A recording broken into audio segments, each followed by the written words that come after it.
What up, what up, what up? Look, this is my very first YouTube video. And let me introduce myself. I go by the name of 215 Titta. Again, it's my very first YouTube video. So show me a little bit of love. And let's get right into it though. I felt compelled to react or respond or create a video based on a lot of content that I've been seeing. And it's going to definitely be about the Boots and Xander fight.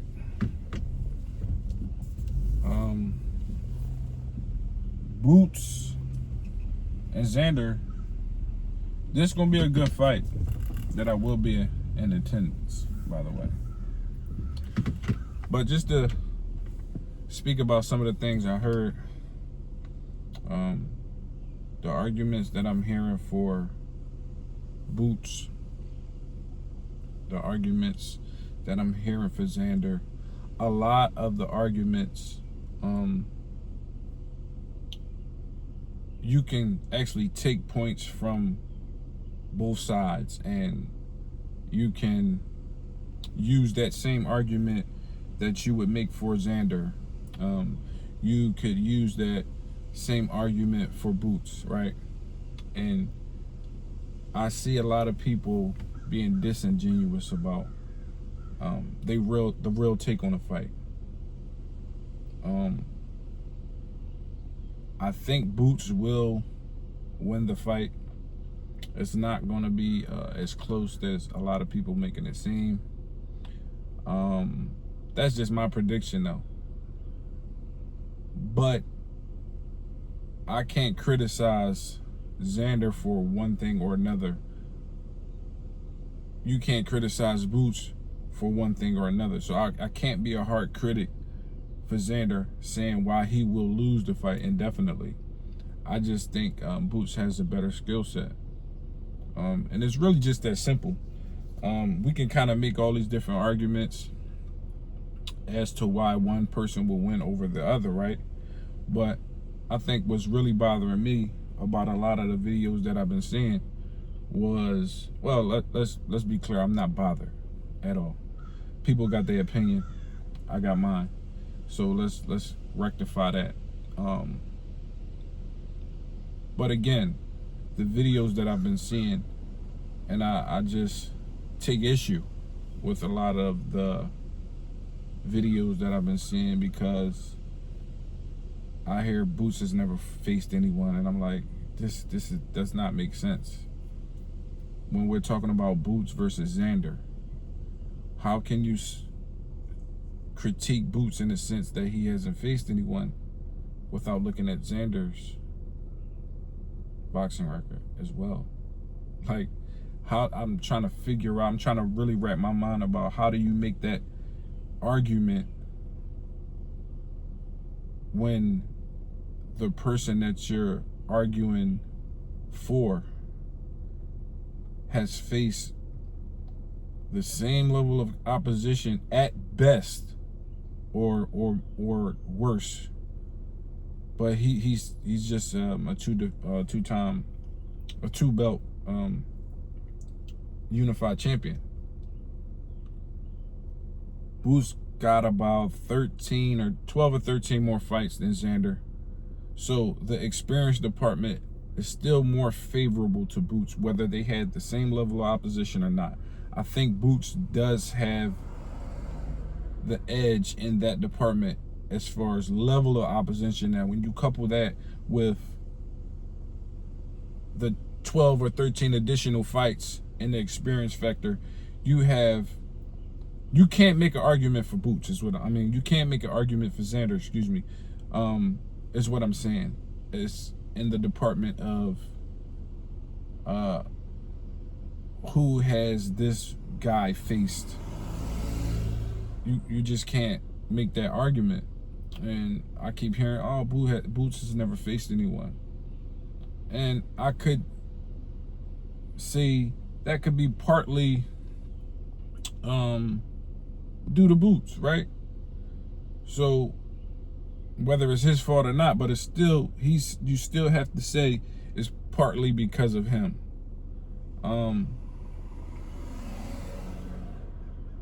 As far as the eye test, Boots passed the eye test. And I'm still trying to figure out why don't people just give him his credit. You're trying to diminish a guy that you want this guy to win against.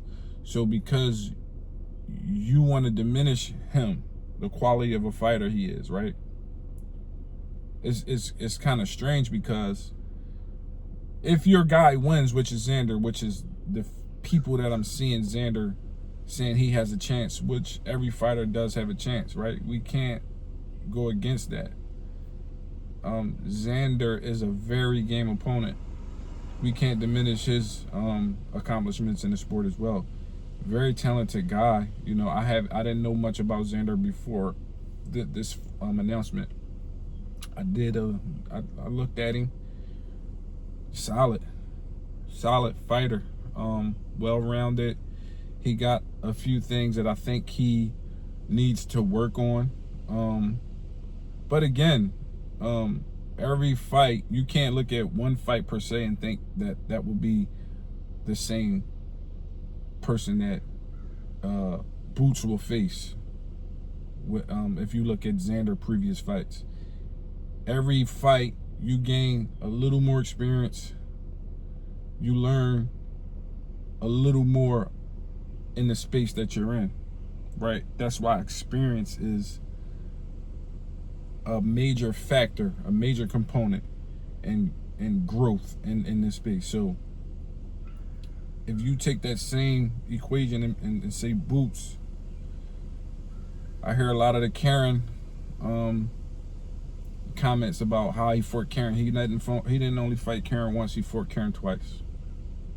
And I think it's very strange that people want to pick and choose about which fights they critique Boots the most. You look at the Karen fight. By the way, he beat Karen very decisively. It was not even a close fight. But because he didn't do what people are used to seeing him do to people, then they automatically associate that with, oh, we got him figured out, or he can use this. That was actually a learning experience for Boots. Y'all got to understand something when you really analyzing and looking at fights. Those two fights that he did not do what we always see him do, is go out there and get shit done. He get these motherfuckers out of here. Boots probably learned more in that fight than a lot of the fights he's, like the last 10 fights. Minus the 2 that he had with him. If you take those fights and go back 10 fights, those 2 fights he probably learned way more than he learned in the last 10 fights. So it's funny how people will say, well, Boots, he couldn't do this, or he didn't do this, he didn't look good in this, but he still gained some much needed experience to take him further in his career. So it's crazy. I seen Xander, respectfully, right? Because I don't want this to be a Xander, like I'm slandering Xander. I think he's a very good opponent. This is probably Boots' the best fight that he could have made at this time. I think Xander is a great fighter, right? By looking at what I've seen so far from Xander. As far as his character, I think he's a stand-up guy. I've seen him, some interviews with him, and the things that he said about himself and about Boots, I take no issue. You should absolutely believe in yourself at the level that he has. that he does. So, and again, I just don't really see where all the hate is just coming from for Boots. You see a guy, you don't see him in the blogs just saying all kind of egregious and reckless things, sounding crazy. You don't see him doing things outside of the sport that's just distasteful. He seems like a good guy. Like, I don't understand, and I'm not sure if people just making this a black versus Puerto Rican thing or Puerto Rican versus black thing. I mean, if y'all want to make it that's cool, whatever. But I see two good fighters that needs each other in order for them to go to that next level. Unfortunately, they have to go through one another in order to get there. So when you diminish your opponent, I think it only hurts you as a fighter. Or when the people diminish your opponent, I only think it hurts the level of accomplishment that you're actually seeking to obtain in your career. I don't understand. I can see if Boots just was a motherfucker that was just out here saying just the most craziest shit. I don't get it. But maybe that's just me. Maybe I'm tripping. Maybe how I look at things is a bit off. I don't know. Again, I just thought that was crazy, and I wanted to share my take on it. And give me your feedback, comment, like, subscribe. I'm gonna start dropping more videos in the near future. And that's basically y'all, folks. To the next one.